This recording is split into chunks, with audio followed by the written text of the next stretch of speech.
नाजरीन मोहतरम अस्सलाम वालेकुम। नाजरीन मोहतरम, आज आपकी खिदमत में जो बुज़ुर्ग हस्ती का तारुफ पेश करने वाला हूँ वो बरसग़ीर पाक व हिंद की एक बहुत बड़ी इल्मी रूहानी शख्सियत हैं। आपका सबसे बड़ा तारुफ ये है कि एक तो आप आले नबी औलाद अली हैं, हज़रत शेख अब्दुल कादिर जिलानी रहमतुल्लाह अलैह की औलाद हैं, और इसके साथ आपका जो इल्मी मकाम है बरसग़ीर पाक व हिंद की बहुत बड़ी इल्मी शख्सियत हज़रत शेख अब्दुल हक मुहद्दिस देहलवी रहमतुल्लाह अलैह आपके ना सिर्फ शागिर्द हैं बल्कि आपके मुरीद हैं। आपने अपनी बेशुमार किताबों में हज़रत मूसा पाक शहीद रहमतुल्लाह अलैह का तज़किरा फरमाया। नाज़रीन मोहतरम, हज़रत सैयद मूसा पाक शहीद रहमतुल्लाह अलैह का इस्म गिरामी मूसा और मशहूर लक़ब जमालुद्दीन और कुनियत अबुल हसन है। आपकी विलादत बासआदत सन 952 हिजरी उज शरीफ में हज़रत मखदूम सैयद हामिद अल मारूफ गंज बख्शो जहाँ बख्श गिलानी रहमतुल्लाह अलैह के यहाँ हुई। आपकी शख्सियत की तामीर और तालीम में आपके वालिद मोहतरम का बुनियादी किरदार है। हज़रत मूसा पाक शहीद रहमतुल्लाह अलैह फरमाते हैं कि वालिद मोहतरम ने बाज़ अस्माए इलाही और दुआओं की जो तालीम मुझे 9 साल की उम्र में दी थी, मैं अब भी पढ़ता हूँ, जबकि अब मेरी उम्र 52 साल है। उनका बताया हुआ कोई दरूद और वजीफ़ा कभी तर्क नहीं किया। हज़रत मूसा पाक शहीद रहमतुल्लाह अलैह के बुजुर्ग मखदूम सैयद गौस बंदगी रहमतुल्लाह अलैह हल्बी उच्ची बअहद सुल्तान कुतुबुद्दीन 864 हिजरी बमुताबिक 1460 ईस्वी मुल्तान तशरीफ़ लाए और फिर उज शरीफ को अपना वतन बना लिया। आप 887 हिजरी बमुताबिक 1482 ईस्वी को उज शरीफ तशरीफ़ लाए और आपके वजूद मसूद से सिलसिला कादरिया बरसग़ीर पाक व हिंद में फैला। हज़रत जमालुद्दीन मूसा पाक शहीद रहमतुल्लाह अलैह ने 16वीं सदी ईस्वी में मुल्तान की तालीमी और तरबियती रिवायात को आगे बढ़ाने में नुमाया किरदार अदा किया।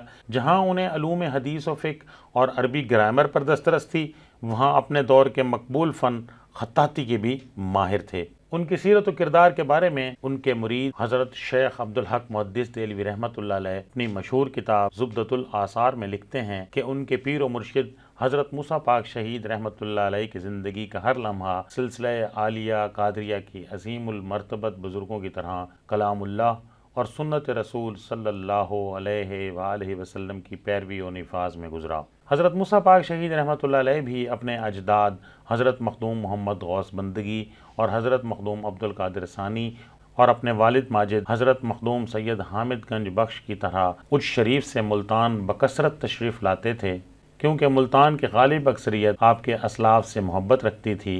आप यहाँ वाज़ व इरशादात की महाफिल को ज़ेब व ज़ीनत बख्शते थे। हज़रत मूसा पाक शहीद रहमतुल्लाह अलैह के वालिद का हल्का इरादत हिंदुस्तान की हदूद से बाहर अफ़गानिस्तान और बल्ख तक पहुँच चुका था और आपके अहद सआदत में सिलसिला कादरिया अफ़गानिस्तान, ईरान, तुर्किस्तान, बुखारा तक वसी हो गया। आपकी ज़ियारत के लिए पश्तूनों की हाज़िरी बकसरत होती थी। आपने मुल्तान और उच को सादात हसनिया कादरिया की मसनद इरशाद व हिदायत का मरकज़ बना दिया था, क्योंकि इस वक्त आप कादरिया सिलसिला के सज्जादा नशीन रास्तीन थे। रिवायात के मुताबिक हज़रत शेख अब्दुल हक मुहद्दिस देहलवी रहमतुल्लाह अलैह 986 हिजरी बमुताबिक 1578 ईस्वी को मुल्तान तशरीफ़ लाए और 987 हिजरी में तौफ़ीक़ एज़दी उन्हें फिर मुल्तान ले आई और 4 साल तक हज़रत मूसा पाक शहीद रहमतुल्लाह अलैह से तालीम हासिल की। हज़रत शेख अब्दुल हक मुहद्दिस देहलवी हजाज़ मुक़द्दस तशरीफ़ ले गए और वहाँ उन्होंने अपनी तालीम मुकम्मल की और वापसी पर सबसे पहले मुल्तान हाजिर हुए और हज़रत शेख मूसा पाक शहीद रहमतुल्लाह अलैह की ज़ियारत से मुशर्रफ हुए। फिर दिल्ली तशरीफ़ ले गए। हज़रत शेख अब्दुल हक मुहद्दिस देहलवी रहमतुल्लाह अलैह ने अज़ीम तर इल्मी और रूहानी फतूहात हासिल की और उनकी खिदमात को खित्ता फ़ी ज़िक्र सियाह सित्ता में इन अल्फाज में सराहा गया, यानी वो पहले शख्स हैं जिन्होंने हिंदुस्तान में इल्म हदीस को यहाँ के बाशिंदगान में उम्दा अंदाज में आम किया। नाज़रीन मोहतरम, जैसा कि आपको मालूम है कि हज़रत शेख अब्दुल हक मुहद्दिस देहलवी रहमतुल्लाह अलैह के बारे में ये कहा जाता है कि सियाह सित्ता और दीगर हदीस के उलूम बरसग़ीर पाक व हिंद में इंट्रोड्यूस कराने वाले हज़रत शेख अब्दुल हक मुहद्दिस देहलवी हैं, जबकि हज़रत अब्दुल हक मुहद्दिस देहलवी रहमतुल्लाह अलैह अपनी सारी सलाहियतों का क्रेडिट अपने उस्ताद और अपने पीर व मुर्शिद हज़रत मूसा पाक शहीद रहमतुल्लाह अलैह को दे रहे हैं।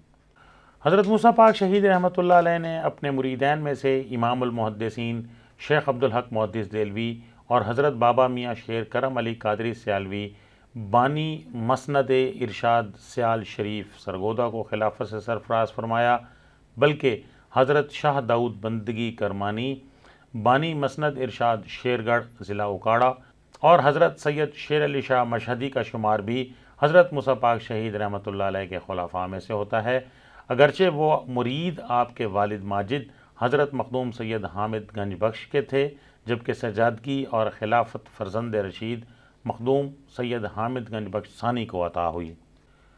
آپ کی شہادت کے بارے میں روایت ہے کہ حضرت موسیٰ پاک شہید رحمۃ اللہ علیہ کو اچ شریف میں شہید کیا گیا۔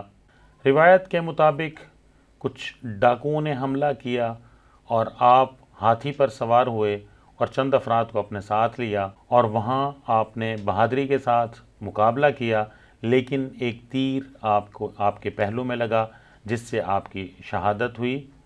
روایات کے مطابق آپ کو 23 شعبان سن 1010 ہجری بمطابق 1602 عیسوی کو شہید کیا گیا۔